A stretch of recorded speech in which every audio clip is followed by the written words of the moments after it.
अस्सलाम वालेकुम नाज़रीन किराम, सलामी टीवी इंडिया की अहम खबरों में आप सभी का इस्तकबाल है। हल्का नामपल्ली में कांग्रेस और मजलिस से फिर एक बार आमने सामने। निजी स्कूल में टीचर्स की तनख्वाहों को लेकर चल रहा था हंगामा। इस बात की इत्तला मिलते ही नामपल्ली एमएलए माजिद हुसैन ने पहुंचकर अपनी जेब से 2 लाख रुपए टीचर्स की तनख्वाहें अदा की, जिसके बाद कांग्रेस के कारकुनों ने स्कूल में जाने की भरपूर कोशिश की, लेकिन पुलिस ने उन्हें वहां से हटा दिया। हल्का नामपल्ली के एमएलए जनाब मोहम्मद माजिद हुसैन जब कहीं भी आवाम की मुश्किलात या मसले मसाइल होते हैं बर वक्त पहुंचते हैं और कार्रवाई करते हैं। ऐसे ही एक स्कूल में, प्राइवेट स्कूल में टीचर्स की तनख्वाहों को लेकर उन्होंने 2 लाख रुपए अपनी जेब से दी और बकाया जो टीचर्स की तनख्वाहों का मुतालबा था वो भी जल्द से जल्द पूरा करने का उन्हें तयख्खुन दिया। आप तो कुछ भी नहीं दिए, साफ दिए तो ये। हाँ तो अब आप कब दे रहे वो बोलो। ये तारा सितारा नको साहब के। सुन भाई, अब पहले इन लोगों को सुनो, जो है ना उनको पीएफ को छोड़ के सबको 20-20 हज़ार रुपए इसमें से दो। 20 हज़ार के स्लिप लिख लो कि पेमेंट हुआ। फिर उसके बाद कासिम के साथ बैठ के अगला चेक कब दे रहे वो चेक दे दो। चेक बोलना नहीं डालते, अम्मा मत डालो, चेक नहीं डालते। आओ कासिम भाई कोऑर्डिनेट करेंगे, मैं कोऑर्डिनेट करूंगा। जो इतना है उन लोगों का फोन फिर मेरे को नहीं आना, मैं तो आके पूरा सामान बेचता हूँ। तुम लोग खुला बोलो, देखो रुकाना भी नहीं। फिल्म की पुलिस है वो हमेशा आखिरी वक्त में आती है। विलन नारा खा लेता, हीरो मर जाता, उसके बाद आने क्या है। लोग आके स्कूल के पास अननेसेसरी इनोसेंस करे, छोटे छोटे बच्चे अगर कुछ होता तो उसके बारे में कुछ एक्शन नहीं है। सीखने आ रहे बच्चे, सीखने दो। ये लोग है ना, सीखने दो, थोड़ा उन लोगों को सीखने दीजिए। उन लोगों को सिखाना भी है, तो अपनी आवाम की नुमाइंदगी कराना, उनको सीखना है, सीखने दीजिए उन लोगों को। सब आ सकते हैं, अल्लाह का शुक्र है नामपल्ली में हर एक को अवामी खिदमत करने का हक है, मगर अवामी खिदमत सिर्फ दिखावे के तौर पे नहीं होना चाहिए।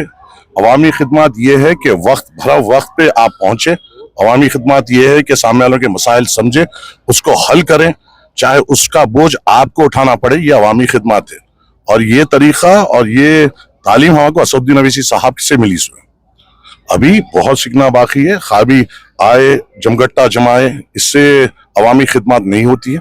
अवामी खिदमत अवाम के मसाइल को समझकर, उनको हल कर उनके घर की, उनकी खुद की तकलीफ समझते हुए उनके तवक्कुआत पे खरे उतरना, ये अवामी खिदमत है। मुझे यकीन है कि जो लोग मजलिस इत्तेहादुल मुस्लिमीन के खिलाफ है वो भी अवामी खिदमत का तरीका सीखेंगे, और अगर ये भी सीखेंगे तो इंशाअल्लाह अवामी खिदमत बहुत बेहतर तरीके से होगी। इनको भी आगे आना है, लड़ना है, क्यों तो कल इनको भी बोलना है कि इन्होंने क्या अवामी खिदमत किए हैं। ये सवाल इनसे भी किया जाएगा। मेरे अवामी खिदमत अवाम के सामने, इनकी अवामी खिदमत इनको बताना पड़ेगा इंशाअल्लाह। शुक्रिया। सामने जंगल का शेर खुद हो गया शिकार। जी हां, जंगली सुअर का शिकार करते हुए शेर और सुअर दोनों कुएं में गिर गए। महकमा जंगलात की टीम ने जंगली सुअर और शेर को कुएं में 4 पाए लटकाकर पिंजरे की मदद से बचाया। यह वाकया मध्य प्रदेश के एक गांव में पेश आया।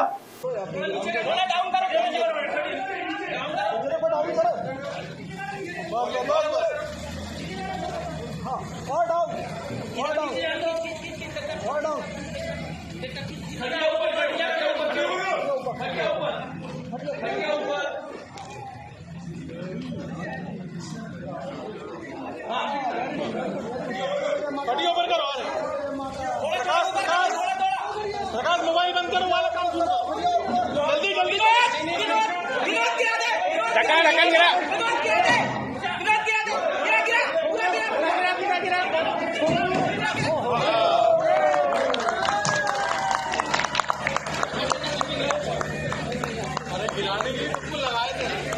लॉक है ना वो।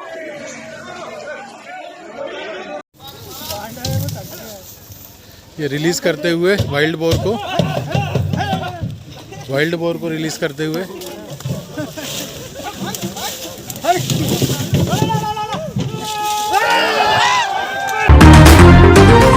चेल्लापल्ली में केमिकल फैक्ट्री में आतिशबाजी का हादसा पेश आया, जहां पर कंपनी के फेज 1 में अचानक आग भड़क उठी, जिसके बाद आग लगने के बाद मुकामी लोगों में खौफ व हरास फैल गया। सड़क के किनारे होने की वजह से गाढ़ा धुआं सड़कों पर दिखाई दिया।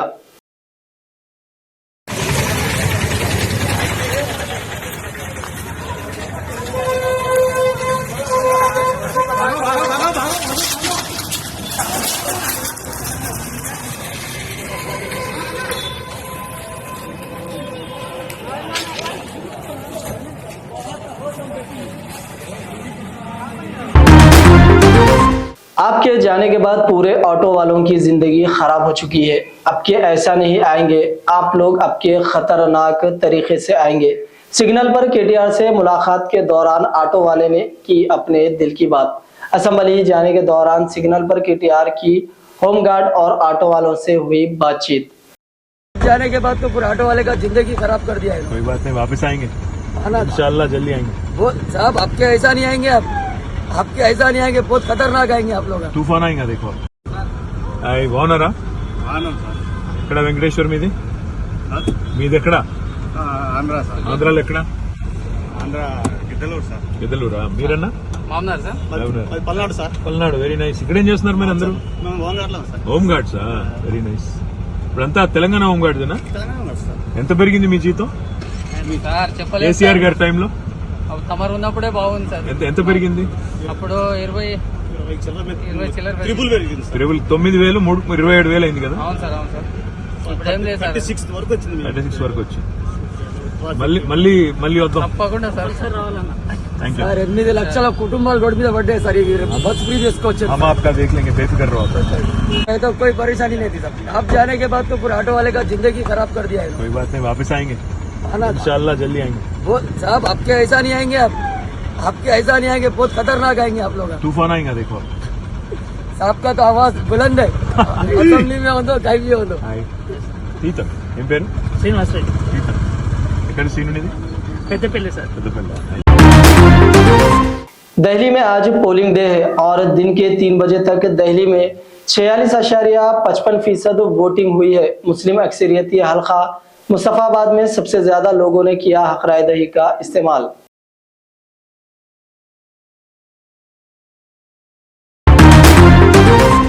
इस्माइली कम्युनिटी का रूहानी पेशवा प्रिंस करीम आगा खान इंतकाल कर गए। इनकी उम्र 88 साल थी। इस्माइली कम्युनिटी की जानिब से एलामिया जारी कर दिया गया है, जिसके मुताबिक प्रिंस करीम आगा खान का इंतकाल 4 फरवरी को पुर्तगाल के दारुल हुकूमत लिस्बन में हुआ है।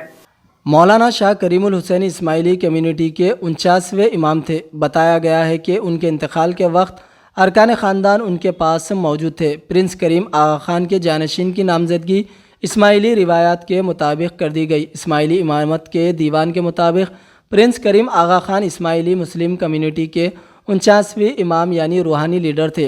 प्रिंस करीम आगा खान 1936 में स्विट्ज़रलैंड में पैदा हुए और बचपन के इब्तदाई अयाम नैरोबी में गुजारे। उन्होंने 1957 में 20 बरस की उम्र में इमामत संभाली थी। प्रिंस करीम आगा खान प्रिंस अली खान के बड़े बेटे थे। प्रिंस करीम के दादा सर सुल्तान मोहम्मद शाह आगा खान सुवम थे।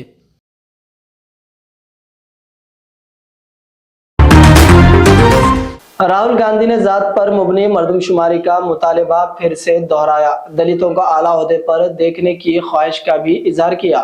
मुल्क गिर जात पर मुबनी मर्दमशुमारी के अपने मुतालिबे को दोहराते हुए कांग्रेस के रहनुमा राहुल गांधी ने बुध के रोज़ कहा कि वो इस दिन का इंतज़ार कर रहे हैं जब दलित और कमज़ोर तबक़ात के लोग हिंदुस्तान के हर इदारे में आला ओहदे पर फाइज होंगे। गांधी ने यहाँ आज़ाद पसंद और दलित लीडर जगलाल चौधरी की यौम पैदाइशी तकरीबात में अपने खुताब में यह भी इल्ज़ाम लगाया है कि भारतीय जनता पार्टी, बीजेपी और राष्ट्रीय स्वयं सेवक संघ RSS आइन के खिलाफ है, क्योंकि ये दलितों और पसमानदा लोगों के हुकूक की जमानत देता है। सवाल उठाया किसी ने कि आगे क्या करना है, रास्ता क्या है। मैं बताता हूं आपको। सबसे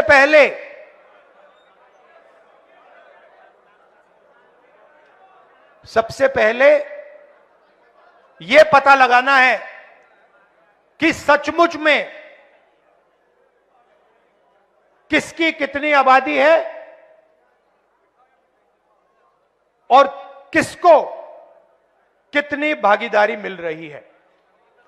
और यह पता लगाने का एक ही तरीका है, उसका नाम है जाति जनगणना। और यह बिहार वाला जो जाति जनगणना है, मैं इसकी बात नहीं कर रहा हूं। जाति जनगणना देखना है तो तेलंगाना वाला देख लीजिए।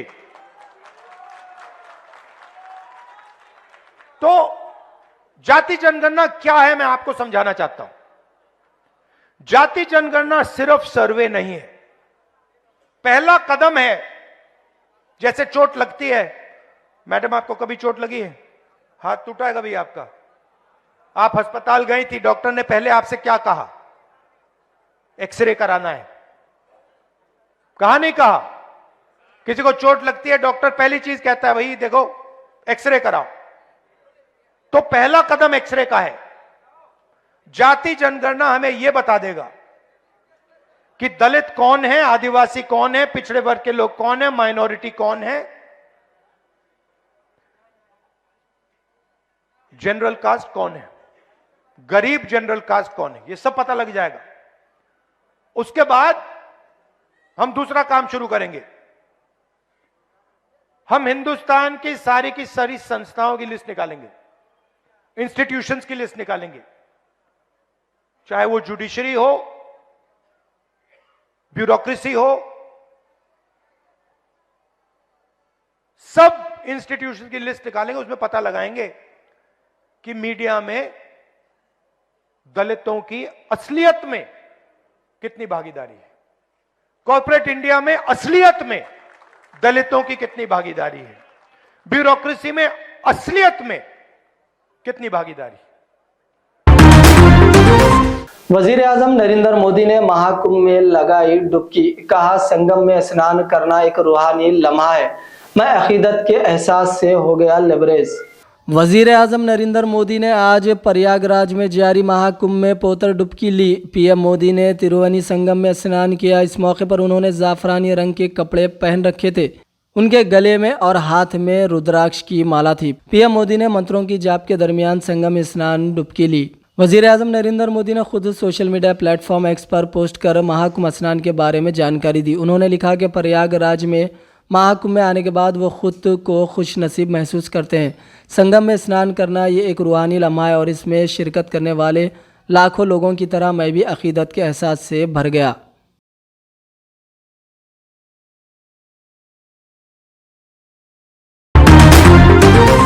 शहर हैदराबाद और रियासत तेलंगाना में सर्दी का असर खत्म हो रहा है और गर्मी की शिद्दत में बतदरीज इजाफा देखा जा रहा है। हालिया दिनों में दोपहर के वक्त अजीम तरीन दर्जा हरारत 34 डिग्री सेल्सियस से तजावीज़ कर रहा है।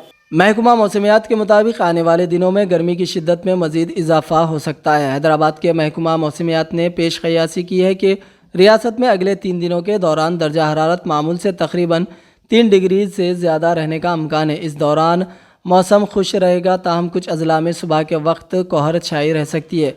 मौसम की इस तब्दीली के सबब शहरियों को एहतियाती तदाबीर का अख्तियार करने की ज़रूरत है ताकि गर्मी के असरात से महफूज रहा जा सके। तो नाज़रीन किराम, ये थी इस्लामी टीवी इंडिया की अहम खबरें। दीजिए आपके दोस्त अजहर खान को इजाज़त। अल्लाह हाफिज़।